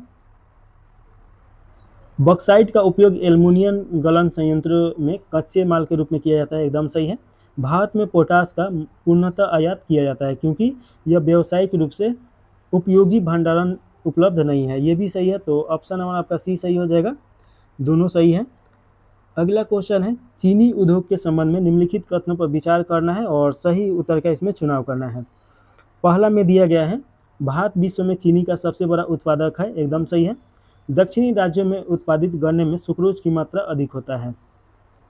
देखिएगा कि ये आपका जो है, अच्छा एक मिनट, देखिए कि वर्तमान में फिर से ये आपका पहला जो ऑप्शन है कि भारत विश्व में चीनी का सबसे बड़ा उत्पादक है, उत्पादक नहीं उपभोक्ता सबसे बड़ा है, ठीक है, और उत्पादक आपका ब्राज़ील हो जाएगा। तो थोड़ा सा मिस्टेक हो गया है, उसके लिए सॉरी, ब्राज़ील हो जाएगा, पहले स्थान पे है, लेकिन यहीं पे उत्पादक के जो उपभोक्ता आएगा तब एक नंबर पे आ जाएगा। दक्षिण राज्यों में उत्पादित गन्ने में सुक्रोज की मात्रा अधिक होता है, एकदम सही है। देखिए कि गन्ना उत्पादन में आपका प्रथम स्थान पे कौन सा है, तो यूपी है, लेकिन प्रति हेक्टेयर के हिसाब से महाराष्ट्र हो जाएगा। तो ऑप्शन नंबर आपका बी सही हो जाएगा। अगला क्वेश्चन देखिए, 71 नंबर क्वेश्चन में पूछा जा रहा है, निम्नलिखित में से कौन सा भारतीय मुख्य भूमि के सुदूर पूर्वी देशांतर को दर्शाता है, यानी कि सबसे पूर्व में कौन सा देशांतर है, ये पूछा जा रहा है। तो देखिए कि किबूती एक जगह है जो अरुणाचल प्रदेश में पड़ेगा और ये आपका 97 डिग्री 25 सेकेंड पूर्व में स्थित है। तो ऑप्शन नंबर आपका डी सही हो जाएगा। अगर चौहदी हम देखें तो आपका 67 डिग्री से स्टार्ट होता है जो कि गुहार मोती में है, आपका गुजरात में पड़ेगा, तो ये याद रखेगा। अगला क्वेश्चन 71 के बाद 72 नंबर क्वेश्चन, निम्नलिखित में से कौन सी नदी सिंधु नदी की सबसे बड़ी सहायक नदी है। तो सिंधु की सबसे बड़ी सहायक नदी चेनाब है, तो ऑप्शन नंबर बी सही हो जाएगा। निम्नलिखित में से कौन सी पारिस्थितिकी गन्ने की खेती के लिए उपयुक्त है, तो इसका राइट आंसर देखिए कि आपका तापमान 21 डिग्री से 27 डिग्री होना चाहिए, एकदम सही है। वार्षिक वर्षा आपका 75 से 100 सेंटीमीटर होना चाहिए, ये भी सही है। फसल के मौसम में के दौरान ठंडी और शुष्क जलवायु, ये ठंडी जलवायु नहीं चाहिए, तो ये आपका गलत हो जाएगा। तो 1 और 2 सही है, तो ऑप्शन नंबर आपका कौन सा हो जाएगा, ए सही हो जाएगा। अगला क्वेश्चन में देखिएगा कि उच्च श्रेणी हेमेटाइट लौह अयस्क पाया जाता है, तो कहाँ पे पाया जाता है ये पूछा जा रहा है। तो देखिए कि आपका बैलेडीरा श्रेणी हो जाएगा जो कि आपका छत्तीसगढ़ में है, तो ये तो आपका सही है छत्तीसगढ़। और दूसरा में है शिवभूमि, ये भी आपका सही हो जाएगा और ये आपका झारखंड में है। और उसके बाद बादाम पहाड़ी, ये भी आपका सही हो जाएगा जो कि उड़ीसा में है। तो तीनों सही है, तो आपका राइट आंसर डी सही हो जाएगा, एक से अधिक। अगला क्वेश्चन देखिएगा, चलिए अगला क्वेश्चन आपका 75 नंबर क्वेश्चन में पूछा जा रहा है, निहारिका परिकल्पना से संबंधित निम्नलिखित कथनों पर विचार करना है और सही कथन का चुनाव करना है। तो इसमें देखिए कि पहला में दिया गया है, इसका प्रारंभिक प्रतिपादन इमैनुअल कांट के द्वारा किया गया था, ये आपका एकदम सही है। यह घूर्णनशील गैसीय मेघ से ग्रहों के निर्माण की व्याख्या करती है, ये भी आपका सही है। यह मानती है कि ग्रहों का अस्तित्व सूर्य के निर्माण से पूर्व में हुआ था, ये आपका गलत हो जाएगा, सूर्य के निर्माण के बाद में हुआ था, ये मानता है। तो ऑप्शन नंबर आपका ए सही हो जाएगा, 1 और 2 सही है। 75 के बाद 76 नंबर क्वेश्चन में देखिएगा, इसमें पूछा जा रहा है, निम्नलिखित में से कौन प्रकाश वर्ष शब्द की सही व्याख्या करता है। तो देखिए कि इसका राइट आंसर हो जाएगा, एक वर्ष में प्रकाश द्वारा तय की गई दूरी, तो ऑप्शन नंबर आपका बी सही हो जाएगा। और देखिए कि ये दूरी मापन यंत्र में काम लिया जाता है। अगला क्वेश्चन है, मेटल के ऊपरी भाग को क्या कहा जाता है। तो मेटल के ऊपरी भाग को आपका एथेनोस्फीयर के नाम से जाना जाता है, तो ऑप्शन नंबर आपका ए सही हो जाएगा। देखिए कि एस्थेनोस्फीयर, जिसे दुर्बलता मंडल के नाम से भी जाना जाता है, ये मेटल का ही एक भाग है। और देखिए कि इसके नीचे आपका स्थल मंडल आ जाएगा जिसे लिथोस्फीयर के नाम से जाना जाता है, तो ऑप्शन नंबर आपका ए सही हो जाएगा। अगला क्वेश्चन है 78 नंबर है, इसमें पूछा जा रहा है, निम्नलिखित में से कौन सा मोह अशांतता का सही वर्णन करता है। तो मोह अशांतता का सही वर्णन कौन करता है ये बताना है। तो देखिए कि भूपट्टी यानी भूपट्टी, ये जिसे क्रस्ट बोला जाता है इंग्लिश में, और मेटल के बीच के सीमा को मोह अशांतता के नाम से जाना जाता है, तो ऑप्शन नंबर डी सही हो जाएगा। अगला क्वेश्चन है, इसमें पूछा जा रहा है कि भूकंप तरंगों के संदर्भ में निम्नलिखित कथनों पर विचार करना है। तो पहला में दिया गया है कि भूकंपीय तरंग में बॉबी वेव्स यानी आंतरिक तरंग फोकस यानी कि उद्गम बिंदु से उत्पन्न होती है और सभी दिशाओं में संचरित होती है। तो ये तो आपका सही बोला जा रहा है। दूसरा का देखिएगा, सतही तरंग सिस्मोग्राफ पर सबसे अंत में दर्ज की जाती है और अधिक विनाशकारी होती है। ये भी आपका सही है। तो दोनों सही है, तो ऑप्शन नंबर आपका सी सही हो जाएगा। देखिए कि 3 तरंग होते हैं, एक आपका एस तरंग, पी तरंग और आपका एल तरंग। तो ये सेकेंडरी तरंग होता है, ये आपका प्राथमिक तरंग, और ये लव तरंग होता है जो कि सबसे खतरनाक आपका लव तरंग होता है। अगला क्वेश्चन में देखेंगे, वारा पानी झील निम्नलिखित में से किस राज्य में स्थित है। तो वारा पानी झील आपका देखिएगा कि ये आपका मेघालय में है। तो ऑप्शन नंबर आपका सी सही हो जाएगा। करावर्ती एक लोकप्रिय पर्यटन स्थल भारत के निम्नलिखित में से किस केंद्र शासित प्रदेश में स्थित है। तो करावर्ती तो आप जानते ही हैं कि ये कहाँ पे है, ये आपका लक्षद्वीप में है। ऑप्शन नंबर आपका बी सही हो जाएगा। अगला क्वेश्चन है, औस अमन और बोरो किसकी किस्म है। ये आपका धान क्या किस्म है। ऑप्शन नंबर ए सही हो जाएगा। ये आपका पश्चिम बंगाल में बोया जाता है। और देखिए कि पश्चिम बंगाल में धान की कृषि साल में 3 बार होता है। तो यही है औस, अमन और बोरो, तो ये आप याद रखिएगा। और देखिए कि औस जो है ये प्री मानसून में बोई जाती है और जल्दी ही काट ली जाती है। अमन देखिए कि मुख्य रूप से मानसूनी फसल है। तो जो अमन है ये आपका मानसूनी फसल है। और बोरो देखिए कि ये आपका सर्दियों में सिंचाई की सहायता से बोया जाता है बोरो। तो ये आप याद रखिएगा। अगला क्वेश्चन पूछा जा रहा है, निम्नलिखित में से कौन सा तटीय क्षेत्र भारत के पूर्वी तटीय मैदानों का हिस्सा है। तो इसमें बताना है कि कौन सा हो जाएगा। तो ये आपका कोकण तट दिया है। तो कोकण तट देखिएगा कि ये आपका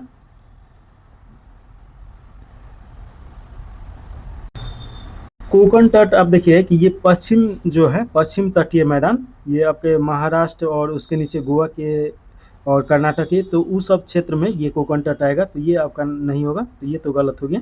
कोरोमंडल तट ये तमिलनाडु में पड़ता है, तमिलनाडु, ये आपका इसमें आ जाएगा। उत्कल तट आप जानते हैं उड़ीसा का तट को बोला जाता है। तो ये आपका सही है। तो 2 और 3 सही है, तो ऑप्शन नंबर आपका सी सही हो जाएगा। 83 के बाद आपका 84 नंबर क्वेश्चन है। इसमें पूछा जा रहा है, अभ्रक यानी कि माइका के भंडारण या भंडार कहाँ पाए जाते हैं। तो माइका के भंडार देखिएगा कि आपका कोडरमा देखिए कि ये आपका झारखंड में पड़ता है और यहाँ पे अभ्रक पाया जाता है। ये आपका अजमेर तो जानते ही हैं राजस्थान में पड़ता है, यहाँ पे भी अभ्रक पाया जाता है। और नेल्लोर ये आपका आंध्र प्रदेश में, यहाँ पे भी पाया जाता है। तो 1, 2, 3 तीनों सही हो जाएगा। तो ऑप्शन नंबर डी सही है, एक से ज़्यादा। केरल के मोनाजाइट रेत किससे समृद्ध है। तो देखिए कि केरल के जो मोनाजाइट रेत हैं ये थोरियम से संबंधित है और थोरियम इसमें समृद्ध मात्रा में पाया जाएगा। तो ऑप्शन नंबर आपका ए सही हो जाएगा। थोरियम आपसे पूछा जाता है कि मोनाजाइट सबसे ज़्यादा किस राज्य में होता है, तो केरल में ही होता है। अगला क्वेश्चन है, भारत में पहली जूट मिल किस राज्य में स्थापित की गई थी। तो इसका राइट आंसर आपका हो जाएगा पश्चिम बंगाल। पश्चिम बंगाल जूट उत्पादन में आज भी प्रथम स्थान पे है सभी राज्यों में। तो ऑप्शन नंबर आपका सी सही हो जाएगा। और कब किया गया था, तो 1885 में किया गया था पहली बार। अगला क्वेश्चन है, भारत के डक्कन ट्रैप्स मुख्य रूप से किस प्रकार की ज्वालामुखीय गतिविधि के कारण बने हैं।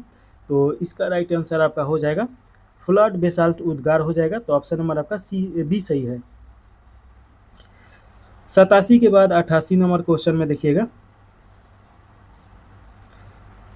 अल्बेडो की अवधारणा के संबंध में निम्नलिखित कथनों पर विचार करना है और इनमें से कौन सा सही है ये बताना है। तो देखिए कि पहला में दिया गया है, अल्बेडो किसी सतह की परावर्तनीयता को दर्शाता है। ये आपका एकदम सही है। देखिए कि अल्बेडो किसी सतह की परावर्तनीयता के माप है, अर्थात अगर कहा जाए कि आने वाले सौर विकिरण का कितना भाग वापस परावर्तित होता है उसी को अल्बिडो बोला जाता है। तो ये आपका सही है। दूसरा का देखिए कि हिम आच्छादित सतहों का अल्बिडो कम होता है, यहाँ पे अल्बिडो ज़्यादा होता है, कम नहीं होता है। तो ये आपका गलत हो जाएगा। ऑप्शन नंबर आपका ए सही है। अगला क्वेश्चन है 89 नंबर। इसमें देखिए पूछा जा रहा है कि महाद्वीपीय विस्थापन सिद्धांत के समर्थन में अल्फ्रेड वेगनर के द्वारा निम्नलिखित में से कौन सा साक्ष्य उपयोग किए गए थे। तो इसका राइट आंसर आपका हो जाएगा, पहला में दिया गया है महाद्वीपों का जिगसा यानी फजल जैसा मिलान। तो ये आपका सही है। देखिए कि ऑस्ट्रेलिया ऐसे ऐसे कटा हुआ है और भारत का मैप जो यहाँ पे जाएगा या अफ्रीका का, तो उसमें से साफ समझ में आता है कि ये यहीं से निकल के गया है। ये सही हो जाएगा। महाद्वीपों में जीवाश्म की समानता यानी कि एक जैसा जीव वहाँ पे पाया जाएगा, तो ये भी सही है। महासागर तल की चुंबकीय विसंगति ये इसमें शामिल नहीं था, तो ये आपका गलत हो जाएगा। तो इस प्रकार देखिएगा कि आपका कौन सा सही होगा। प्लेट विवर्तनिक सिद्धांत भी इसमें शामिल है, तो ये आपका ए सही हो जाएगा। पूछा जा रहा है कि पुंगा घाटी स्थित है। पुंगा घाटी देखिए कि ये आपका लद्दाख में स्थित है और पर्यटन के लिए ये बहुत ज़्यादा जाना जाता है, तो ये आप याद रखिएगा। तो ऑप्शन नंबर आपका ए सही हो जाएगा। और देखिए कि ये भूतापीय ऊर्जा यहाँ पे निर्माण किया जाता है, तो आपसे क्वेश्चन पूछ सकता है कि भूतापीय ऊर्जा कहाँ पे निर्माण किया जाता है, तो पुंगा घाटी में और मणिकरण में भी किया जाता है, जो हिमाचल प्रदेश में पड़ेगा। अगला क्वेश्चन 91 नंबर क्वेश्चन, निम्नलिखित में से कौन सा राज्य कर्क रेखा पे स्थित नहीं है। तो इसमें आपको बताना है कि कर्क रेखा पे कौन सा राज्य नहीं है। देखिए कि कर्क रेखा पे 8 राज्य आते हैं और ये आपका 37.5 डिग्री से होकर गुजरता है मध्य भारत से, और भारत को उत्तर और दक्षिणी भागों में बांटता है। तो सबसे पहले आप देखिए कि आपका राजस्थान आ जाएगा, उसके बाद आपका गुजरात आ जाएगा और एमपी यानी कि मध्य प्रदेश आ जाएगा। इसके बाद देखिए कि छत्तीसगढ़, उसके बाद झारखंड और उसके बाद पश्चिम बंगाल आ जाएगा। तो ये आपका कितना हो गया, पश्चिम बंगाल, ये 3-3-6 हो गया। उसके बाद टीएम याद रखिएगा यानी त्रिपुरा और मिजोरम, तो त्रिपुरा और मिजोरम हो जाएगा। तो 8 राज्य इसमें शामिल हैं। अब इसमें देखिए कि राजस्थान है ही और त्रिपुरा है ही, छत्तीसगढ़ है, उड़ीसा इसमें नहीं है, तो ऑप्शन नंबर आपका बी सही हो जाएगा। अगला क्वेश्चन है, पूर्वी घाट और पश्चिमी घाट निम्नलिखित में से किस पर्वत माला में मिलते हैं। ये ऊपर इसके बारे में हम चर्चा किए थे, आपका नीलगिरी पर्वत पहाड़िया हो जाएगा। तो ऑप्शन नंबर आपका बी सही हो जाएगा। अगला क्वेश्चन है 93 नंबर, इसमें पूछा जा रहा है, कायाल जो एक विशिष्ट प्रकार की भू स्थलकृति है, भारत के निम्नलिखित में से किस क्षेत्रों में मुख्य रूप से पाई जाती है। तो इसका राइट आंसर देखिए कि ये मालाबार तट पाया जाता है, जो कि केरल के आसपास में बहुत सारा कयाल मिलेगा आपको। तो ऑप्शन नंबर आपका सी सही हो जाएगा। कयाल होता क्या है, तो जैसे तटवर्ती क्षेत्र होता है, तो जैसे कि यहाँ पे समुद्र का पानी है, तो कभी हाई टाइड आया तो ये पानी इधर आ गया, लेकिन किसी कारण से ये घिर गया तो इधर ही ये पानी रह गया, तो ये ऐसा कयाल बन जाता है बहुत सारा। तो ऑप्शन नंबर आपका सी सही हो जाएगा। अगला क्वेश्चन देखिएगा 94 नंबर क्वेश्चन, जब नदियाँ किसी प्रमुख ऊंचावच या पर्वत क्षेत्र से निकलकर सभी दिशाओं में प्रवाहित होती है, तो उस अफवाह प्रतिरूप को क्या कहा जाता है। तो उसे बोला जाता है अरीय नदियाँ। तो ऑप्शन नंबर आपका सी सही हो जाएगा। अभी केंद्रीय अपवाह तंत्र का मतलब होगा कि एक आपका जैसे कि जलाशय होगा और उधर सभी दिशाओं से उसमें नदी आके अपना पानी विसर्जित करता है, तो उसे अभिकेंद्रीय बोला जाता है। जालीनुमा बोला जाता है, जैसे वृक्ष होता है, जैसे कि नदी जा रहा है इधर से, फिर इधर से नदी जा रहा है, इधर से नदी जा रहा है, तो एक दूसरे को काट रहा है, तो इसे आपका जालीनुमा बोला जाता है। और वृक्षाकार यानी कि बहुत सारा नदी ऐसे ऐसे जा रहा है, तो उसे वृक्षानुक्रम बोला जाता है। तो ये तो आपका ऑप्शन नंबर इसमें से कौन सा हो जाएगा, तो सी आपका सही है। अगला क्वेश्चन है, निम्नलिखित में से कौन सा स्थान ज्वारीय ऊर्जा के उपयोग के लिए आदर्श परिस्थितियां प्रदान करता है। तो इसमें आपका राइट आंसर देखिएगा कि हो जाएगा खंबात की खाड़ी, कक्ष की खाड़ी, सुंदरवन, ये एक से ज़्यादा हो जाएगा, तो ऑप्शन नंबर आपका डी सही हो जाएगा। अगला क्वेश्चन में देखिएगा कि पूछा जा रहा है कि मध्य अटलांटिक कटक किस प्रकार की प्लेट सीमा से संबंधित है। तो इसका राइट आंसर आप देखिएगा अपसारी प्लेट है, तो ऑप्शन नंबर बी सही हो जाएगा। निम्नलिखित कथनों पर विचार करना है और सही कथन का चुनाव करना है। पहला में दिया गया है, भारत विश्व का एकमात्र देश है जहां बाघ और शेर दोनों पाए जाते हैं, एकदम सही है। 7 कैट वाला भी देश है। भारतीय शेर का प्राकृतिक आवास गुजरात का गिर वन है, ये भी आपका एकदम सही है, तो दोनों सही है, तो ऑप्शन नंबर सी सही हो जाएगा। स्थल रुद्ध विकास के किस चरण में नदीय प्रतिक्रियाओं में अधिमुखी अपर्दन प्रमुख होता है। तो इसमें देखिए कि आपका युवा अवस्था में सबसे ज़्यादा अपर्दन होता है, तो ऑप्शन नंबर ए सही हो जाएगा। निम्नलिखित में से किस वायुमंडल परत में ओजोन परत पाई जाती है? तो ओजोन परत के बारे में थोड़ा सा अगर हम बताएं, इसके बारे में अगर चर्चा किया जाए तो ये समताप मंडल हो जाएगा, जिसे देखिए पृथ्वी जिसे हम लोग का ऐसे है, और इसके ऊपर देखिए कि वायुमंडल है। तो लगभग 40-50 किलोमीटर से लेकर 60 किलोमीटर ऊपर पर एक वायुमंडल का परत है, जिसका नाम है ओजोन परत। और ओजोन परत का क्या काम है, तो सूर्य का जो प्रकाश आता है उसके साथ में बहुत सारा आपका रेडिएशन आता है।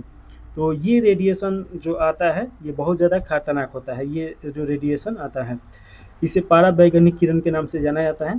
तो जब इसमें समताप मंडल में जब ओजोन परत पे ये पड़ता है तो ये क्या करता है, या तो एब्जॉर्ब कर लेता है यानी सोख लेता है, और नहीं तो इसे लौटा देता है।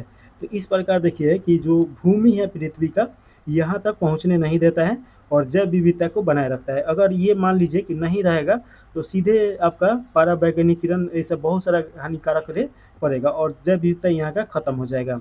तो ये काम करता है। और देखिए कि आपका ओजोन जो है इसे O3 के नाम से जाना जाता है, यानी कि सांकेतिक है ओजोन 3। और देखिए कि इसे डॉप्सन में मापा जाता है। इसका जो मोटाई है इसे किस में मापा जाता है, तो डॉप्सन में। और देखिए कि आपका आंतरिक या अंटार्कटिका जो जगह है वहाँ पे सबसे कम इसका मोटाई होता है, गर्मियों में घट जाता है, जिसे ओजोन छिद्र के नाम से जाना जाता है। और इसे देखेंगे ओजोन के बारे में, तो ये आपका सड़ा हुआ मछली की तरह गंध देगा। तो ये याद रखिएगा 16 सितंबर को हर साल ओजोन दिवस के रूप में मनाया जाता है, ताकि इसके बारे में जानकारी इकट्ठा किया जा सके। ओजोन का क्षय सबसे ज़्यादा CFC गैस यानी कि क्लोरोफ्लोरोकार्बन गैस से निकलता है, जो कि CFC गैस ये कोल्ड वाला जो मशीन होता है, जैसे कि आपका AC फ्रिज ये सब हो गया, वहाँ से ये सब गैस निकलता है, जो कि सबसे ज़्यादा ओजोन परत का क्षय करता है। तो इतना याद रखेगा, ऑप्शन नंबर बी आपका सही हो जाएगा। अगला क्वेश्चन है 99 के बाद 100 नंबर क्वेश्चन। इसमें देखिएगा पूछा जा रहा है कि निम्नलिखित में से कौन सी गैस सौर विकिरण के लिए पारदर्शी तथा स्थलीय विकिरण के लिए अपारदर्शी होता है। तो इसका राइट आंसर आपका हो जाएगा कार्बन डाइऑक्साइड हो जाएगा, यानी CO2। तो ये आप याद रखिएगा। अगला क्वेश्चन है निम्नलिखित में से कौन सी विशेषता प्रशांत महासागर के अग्निवलय यानी रिंग ऑफ फायर के साथ पाए जाने की सबसे अधिक संभावना है। तो इसका राइट आंसर आप देखिए कि भूकंप हो जाए, सॉरी ज्वालामुखी हो जाएगा, और महागर्तीय गर्त भी हो जाएगा। तो एक से ज़्यादा हो जाएगा, ऑप्शन नंबर डी सही हो जाएगा। अगला क्वेश्चन है निम्नलिखित में से कौन सी अंतर्जात प्रक्रिया है, यानी कि आंतरिक प्रक्रिया है। तो इसका राइट आंसर आपका कौन सा होगा, तो ये सी सही है, ज्वालामुखी क्रिया हो जाएगा। तो ऑप्शन नंबर सी सही हो जाएगा। विषुवतीय रेखीय क्षेत्र से ध्रुवों की ओर वायुमंडल में जलवाष्प की सांद्रता में किस प्रकार विभिन्नता आती है। तो किस प्रकार की विभिन्नता आती है, तो ये आपका घटता है। तो ऑप्शन नंबर बी सही हो जाएगा। निम्नलिखित में से कौन सा युग्म सही सुमेलित नहीं है। तो इसमें बताना है कि कौन सा सही सुमेलित नहीं है, बाकी सभी सही सुमेलित है।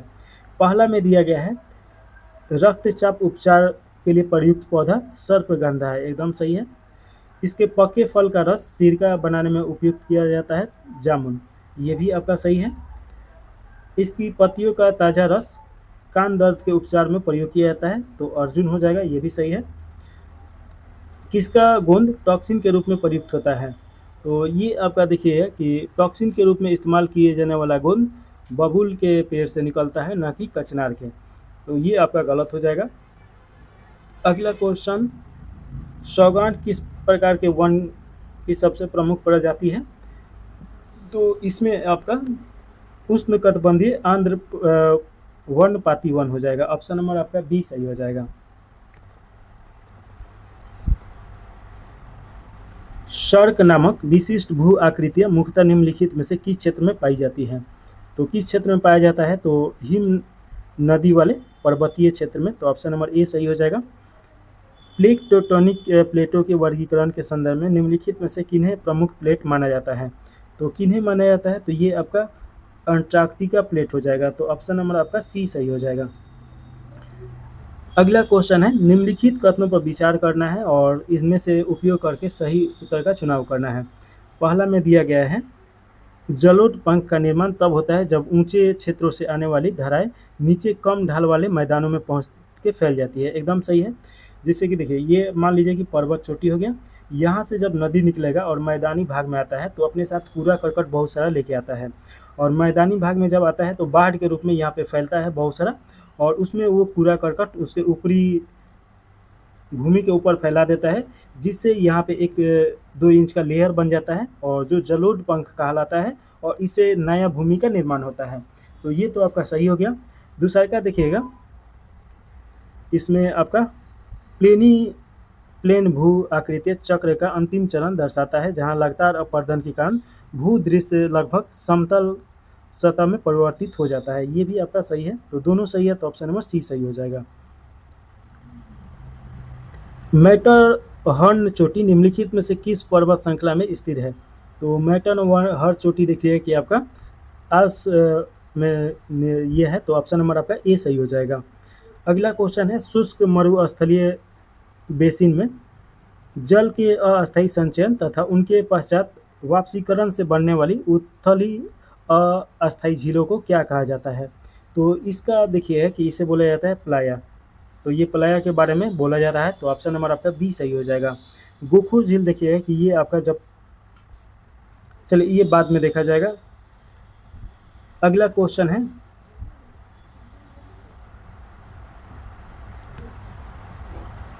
सूर्योदय और सूर्यास्त के दौरान सूर्य के लालिमा लिए हुए दिखाई देने वाला मुख्य कारण निम्नलिखित में से कौन सी वायुमंडलीय प्रक्रिया है? तो ये तो आप जानते ही हैं, प्रकाश के परिक्रमण के कारण ये दिखाई देता है। सूर्य और सूर्यास्त के समय, सूर्योदय और सूर्यास्त जब होता है तो उस समय लाल लाल दिखाई देता है, तो ऑप्शन नंबर सी सही हो जाएगा। नुक्रिक बायोस्फीयर रिजर्व निम्नलिखित में से किस राज्य में है? तो देखिए कि ये आपका हो जाएगा कहाँ पे है, ये आपका मेघालय में है, तो ऑप्शन नंबर ए सही हो जाएगा। अगला क्वेश्चन देखिएगा, भारत की जनगणना 2011 के अनुसार भारत का जनसंख्या घनत्व प्रति व्यक्ति प्रति वर्ग किलोमीटर में कितना है? तो ये इसका राइट आंसर आपका हो जाएगा 382 है, तो ऑप्शन नंबर सी सही है। सबसे ज़्यादा कहाँ पे है? तो बिहार में है, तो ये बिहार याद रखिएगा। भारत सरकार ने व्यापक परिवार नियोजन कार्यक्रम किस वर्ष प्रारंभ किया था? तो ये प्रारंभ किया गया था 1952 में, तो ऑप्शन नंबर ए सही हो जाएगा। अटल सुरंग निम्नलिखित में से किस पर्वत श्रेणी में निर्मित है? तो इसका राइट आंसर आपका पीर पंजल श्रेणी हो जाएगा, ऑप्शन नंबर डी सही हो जाएगा। और देखिएगा इसके बारे में थोड़ा देखा जाए तो ये स्पीति घाटी से जोड़ता है मनाली को, तो ये आप याद रखेगा, और ये 3000 मीटर की ऊंचाई पर निर्मित है, तो ये भी आपको याद रखना है। देखिए कि 10,000 फीट से अधिक ऊंचाई पर स्थित विश्व का सबसे लंबा सुरंग राजमार्ग है, तो ये सभी आपको पॉइंट याद रखना है। अगला क्वेश्चन है, इसमें पूछा जा रहा है कि निम्नलिखित में से किस बंदरगाह को भारत का सबसे गहरा स्थल आबद्ध और सुसंरक्षित बंदरगाह माना जाता है, जिसे मूलतः लौह अयस्क के निर्यात के निकास बिंदु के रूप में विकसित किया गया था? तो इसका राइट आंसर देखिए कि आपका हो जाएगा विशाखापट्टनम बंदरगाह। ये आपका सबसे ज़्यादा सुरक्षित बंदरगाह है और आंध्र प्रदेश में पड़ता है, तो ये भी आपको याद रखना है, आंध्र प्रदेश। और साथ में याद रखना है कि सबसे सुरक्षित बंदरगाह भी है, तो ऑप्शन नंबर सी सही हो जाएगा। अगला क्वेश्चन है, इसमें आपका मिलान करने के लिए दिया गया है, तो चलिए मिलान किया जाए। इधर राष्ट्रीय राजमार्ग और राष्ट्रीय जलमार्ग 2 ये दिया गया है। पहला देखिए है कि राष्ट्रीय राजमार्ग जो है ये आपका गंगा नदी में है और इलाहाबाद से हल्दिया है, तो एक का तो ये आपका हो जाएगा। और इसमें देखिएगा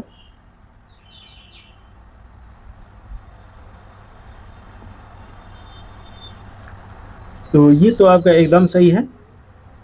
राष्ट्रीय जलमार्ग 2 ये ब्रह्मपुत्र नदी है और सदिया को धुबरी से जोड़ता है, ये भी आपका सही है।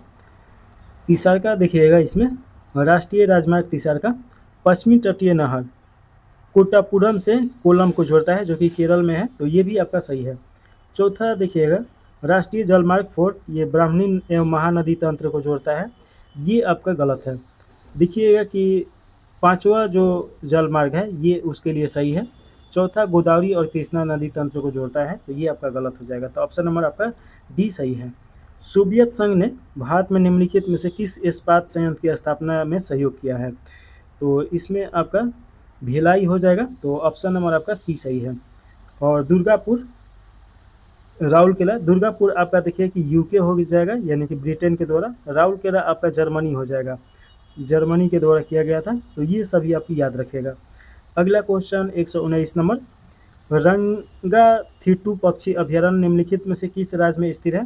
तो इसका राइट आंसर आपका डी सही हो जाएगा, कर्नाटक में है। तो ये आप याद रखिएगा। अगला क्वेश्चन है, सूर्य के चारों ओर अपनी परिक्रमा के दौरान पृथ्वी निम्नलिखित में से किस तिथि को सूर्य से सर्वाधिक दूरी पे होता है? तो ये आपका देखिए कि सर्वाधिक दूरी पे किस तिथि को होता है? तो ये 4 जुलाई को होता है। तो ऑप्शन नंबर आपको सी सही हो जाएगा। और सबसे नज़दीक देखिएगा आपका 3 जनवरी को होता है। तो ये भी आप याद रखिएगा कि सबसे नज़दीक 3 जनवरी को होता है। और देखिए कि 3 जनवरी को उपसौर बोला जाता है और 4 जनवरी को अपसौर बोला जाता है, यानी कि सबसे दूरी अपसौर। तो ये सभी थोड़ा सा पॉइंट याद रखना है। अगला क्वेश्चन है, निम्नलिखित में से किस दशक के दौरान भारत में जनसंख्या की ऋणात्मक वृद्धि दर्ज की गई थी? तो ये आपका राइट आंसर हो जाएगा 1911 से लेकर 1921 के बीच में यहाँ पे जनसंख्या वृद्धि दर ऋणात्मक था। तो इसे महाविभाजन के रूप में भी जाना जाता है। तो ऑप्शन नंबर आपका बी सही हो जाएगा। अगला क्वेश्चन है, इसमें पूछा जा रहा है कि वायुमंडल में ऊष्मा संचरण के संबंध में निम्नलिखित कथनों पर विचार करना है और सही उत्तर का इसमें चुनाव करना है। तो इसमें कौन सा हो जाएगा ये बताना है। पहला में दिया गया है, अभिवहन ऊष्मा के ऊर्ध्वाधर स्थानांतरण को दर्शाता है जो कि ऊर्ध्वगामी वायु धाराओं के माध्यम से होता है और मुख्यतः क्षोभ मंडल तक सीमित है। ये आपका एकदम गलत है। देखिए कि संवहन में ऊष्मा वायु का ऊर्ध्वाधर संचरण होता है जो ऊष्मा को ऊपर की ओर ले जाता है, ना कि नीचे की ओर, और ये क्षोभ मंडल तक सीमित रहता है। तो ये आपका गलत है पहला। दूसरा का देखिए कि संवहन वायु के क्षैतिज संचलन को दर्शाता है और विशेष रूप से अक्षांशों में दैनिक मौसम परिवर्तन के लिए उत्तरदायी है। ये भी आपका गलत है। इसमें देखिए कि वायु द्वारा ऊष्मा क्षैतिज स्थानांतरण है जो विशेष रूप से मध्य अक्षांशों में दैनिक मौसम परिवर्तन के लिए उत्तरदायी है। तो दोनों गलत है। तो ऑप्शन नंबर डी सही हो जाएगा। और अगला क्वेश्चन देखिए, इसमें पूछा जा रहा है कि निम्नलिखित में से किस राज्य में जनगणना 2011 के अनुसार शहरी जनगणना अनुपात सबसे अधिक है? तो शहरी जनगणना अनुपात देखिए कि मिजोरम में सबसे अधिक है। तो ऑप्शन नंबर ए सही हो जाएगा। पन्ना, पाड़ा, पली, नगला, धानी शब्द का स्थानीय रूप में निम्नलिखित में से किसके लिए उपयोग किया जाता है? तो ये आपका उपयोग किया जाता है ग्रामीण बस्तियों के प्रकार के रूप में, जो आपका मिट्टी का बना होता है या पुआल का बना होता है। तो ऑप्शन नंबर आपका ए सही हो जाएगा। अगला क्वेश्चन में पूछा जा रहा है कि अम्बाला, मऊ और उधमपुर जैसे नगरों को निम्नलिखित में से किस श्रेणी में सर्वश्रेष्ठ रूप से वर्गीकृत किया जा सकता है? तो ये देखिए कि सैन्य छावनी नगर में किया जा सकता है।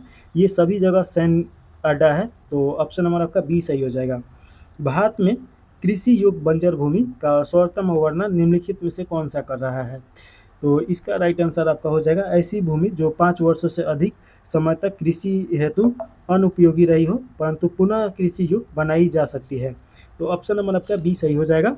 अगला क्वेश्चन है 127 नंबर, दलहनों की कृषि के संबंध में निम्नलिखित कथनों पर विचार करना है, इनमें से कौन सा सही है ये बताना है। दलहन प्रोटीन से समृद्ध होता है, एकदम सही है। दलहन ऐसी फसल है जो कार्बन फिक्सेशन के माध्यम से मृदा की प्राकृतिक उर्वरता को बनाता है। कार्बन नहीं होगा, यहाँ पे नाइट्रोजन हो जाएगा। तो इसके कारण ये गलत हो जाएगा। तो ऑप्शन नंबर आपका ए सही हो जाएगा। अगला क्वेश्चन देखिएगा, इसमें पूछा जा रहा है कि भारत में पर्यावरण संरक्षण अधिनियम किस वर्ष पारित किया गया था?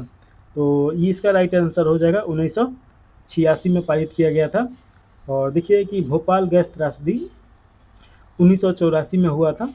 तो ये आप थोड़ा सा याद रखिएगा। अगला क्वेश्चन है, निम्नलिखित में से कौन सी नदी घाटियाँ भारत में कोयला भंडारण की प्रमुख भंडार स्थल है? तो इसका राइट आंसर आपका हो जाएगा दामोदर नदी घाटी जो है ये आपका पश्चिम बंगाल झारखंड होते हुए प्रवाहित होता है। तो देखिए कि पश्चिम बंगाल, झारखंड और उड़ीसा आपका कोयला भंडारण के लिए जाना जाता है। तो ऑप्शन नंबर ए सही हो जाएगा। थोरियम मुख्यतः निम्नलिखित में से किससे प्राप्त किया जाता है? तो थोरियम देखिए कि आपका मोनोजाइट से प्राप्त किया जाता है और मोनोजाइट सबसे ज़्यादा आपका कहाँ पे भंडारित है? तो केरल में भंडारित है। तो ये याद रखना है। तो ऑप्शन नंबर आपका ए सही हो जाएगा। अगला क्वेश्चन है, संयुक्त राष्ट्र विकास कार्यक्रम किस वर्ष से प्रतिवर्ष मानव विकास रिपोर्ट प्रकाशित कर रहा है? तो इसका राइट आंसर आपका बी सही है।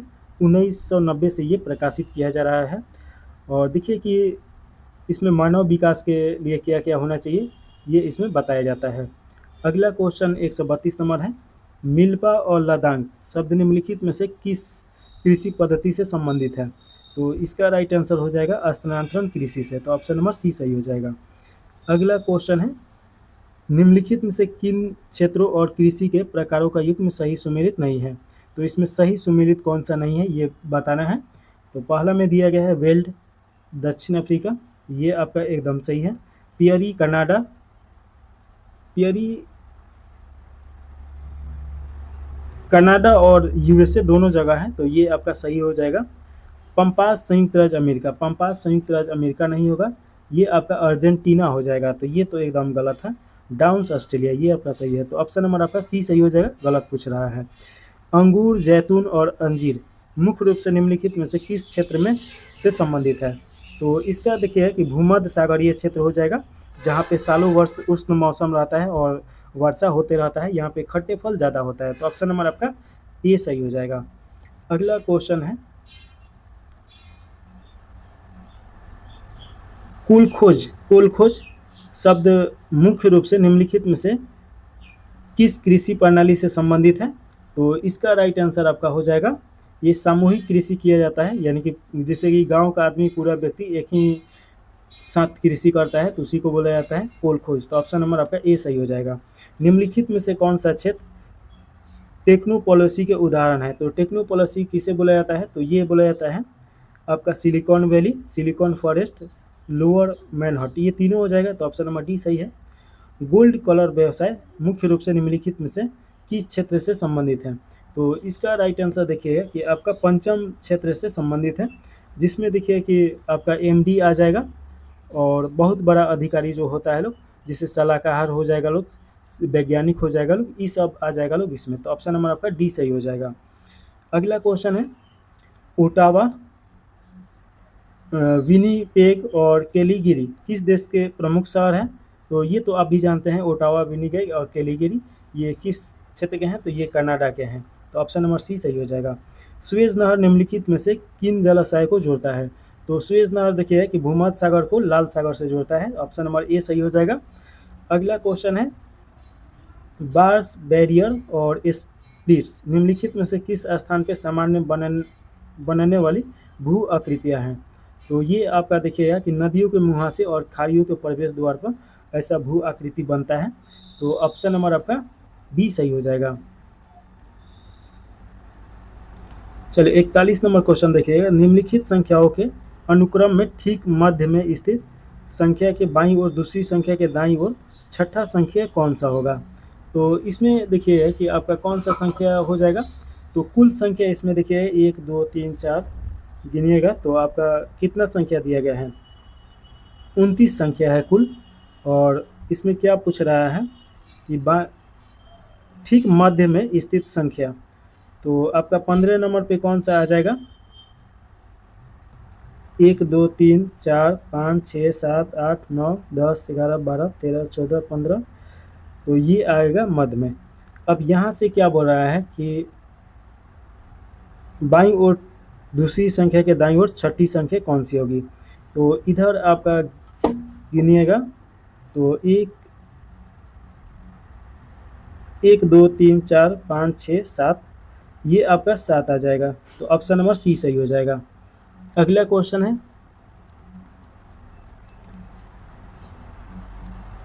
ये आप रीजनिंग बना लीजिएगा, रीजनिंग तो आसानी ही होता है। निम्नलिखित प्रश्नों में से 3 कथन दिए गए हैं, इन तीनों कथनों के निष्कर्ष निकालना है। और देखिए सभी घड़ियाँ क्लॉक है और सभी क्लॉक पेन है, कुछ मोबाइल पेन है, तो इसमें देखिएगा कि सभी घड़ियाँ क्या है? क्लॉक है, तो एक आपका पहला ये बनेगा, जिसके अंतर्गत ये मान लीजिए क्लॉक हो गया और ये आपका घड़ी हो गया। इसके बाद क्या बोल रहा है कि सभी क्लॉक है, तो ये मान लीजिए कि इसके ऊपर हम क्लॉक बना दिए। सभी क्लॉक पेन है, तो इसके अंतर्गत आ जाएगा, ये आपका पेन हो जाएगा। और उसके बाद क्या बोल रहा है कि कुछ मोबाइल पेन है, तो कुछ मोबाइल आपका पेन है, तो यहाँ पे आपका मोबाइल आ जाएगा। तो यहाँ पे देखिए कुछ पेन भी है, कुछ मोबाइल भी हैं। अब इसमें क्या पूछ रहा है तो इसमें बताना है कि निष्कर्ष क्या निकलेगा। तो इसका निष्कर्ष अगर देखा जाए, कुछ पेन घड़ियाँ हैं, तो कुछ पेन आपका घड़ियाँ हैं, कुछ मोबाइल क्लॉक हैं, ये तो होगा नहीं। सभी क्लॉक घड़ियाँ हैं, सभी क्लॉक घड़ियाँ, ये भी गलत हो जाएगा। कुछ पेन घड़ियाँ हो सकता है, तो ये आपका ऑप्शन नंबर बी सही हो जाएगा। चलिए अगला क्वेश्चन देखिएगा। यदि 12 मार्च 2020 को गुरुवार था तो 19 मार्च 2021 को कौन सा दिन होगा। तो देखिए कि आपका शुक्रवार दिया गया है, तो ऑप्शन नंबर बी सही हो जाएगा। निम्नलिखित का अध्ययन कीजिए और दिए गए प्रश्न का उत्तर दीजिए। तो ये आप कंडीशन पढ़ लीजिएगा, इसका उत्तर हम बता देते हैं। एक तो ऐसे ही बहुत बड़ा वीडियो हो जाता है और ये इसको बनाने में तो समय लगेगा ही, समझाने में, तो ये आपका सी सही हो जाएगा। चलिए 45 नंबर क्वेश्चन देखिएगा। 45 का आंसर आपका दिया गया है 120 और 46 का आंसर आपका दिया गया है 1418, ऑप्शन नंबर बी इसका दिया गया है। और 47 का देखिएगा 147 का, तो इसमें ए दिया गया है। और उसके बाद देखिए कि 148 नंबर क्वेश्चन का, तो 148 का आपका सी दिया गया है। और 149 का हो जाएगा आपका डी हो जाएगा। 150 का देख लिए 100, हालांकि सभी इसमें कोई भारी नहीं है, इसका अभ्यास कीजिएगा तुरंत बन जाएगा, ये आपका बी हो जाएगा। तो इस प्रकार देखिए कि रीजनिंग का क्वेश्चन हम नहीं बनाए हैं, बाकी सभी क्वेश्चन आपका सॉल्व कराए हैं। तो इस प्रकार आप ज़रूर कमेंट करके बताइएगा, अगर कहिएगा तो रीजनिंग का भी हम करा देंगे, लेकिन उसमें है कि कम से कम 15 से 20 मिनट तो बढ़ेगा। और तो इसे यहीं पे समाप्त कर दिया जाए। जय हिंद, जय भारत।